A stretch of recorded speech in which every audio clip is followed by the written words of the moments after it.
يلا يا شباب. طيب ميدو افتح المايك بعد معاك اذنك. تمام، انا معاك اهو. انا طالع امسي على عم بهجت واقول له اهلا ايه. وسهلا. امبارح المهندس اسمه الشريف ده اللي انت طلعت كسوم وده معاك امبارح، اكيد فاكره يعني. بصرف النظر انا هنا اكبر دماغك، دول عيال ولاد من تكه ما لهمش اي لازمه يعني.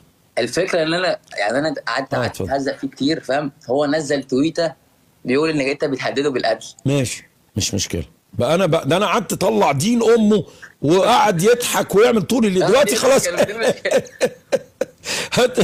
يعني بالله عليك، يعني هلاقيها من السيسي ولا احمد موسى ولا من ابن المره المتنكه واللي زيه. هو كل واحد بقى عاوز ياخد بونت وياخد يركب ترند يقول لك بقى صابر.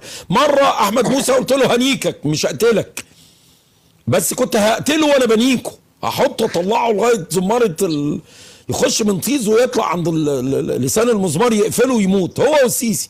السيسي بطل يجي نيويورك وكل شغل الاداره الامريكيه هيقتلني هيبعبصني هينيكني هيقتلني 4 سنين. واحمد موسى نفس القصه من ساعتها خاف يرجع نيويورك، هيقتلني هيبعبصني هينيكني. جرى يا اولاد المتنكه وكل واحد بقى يعني.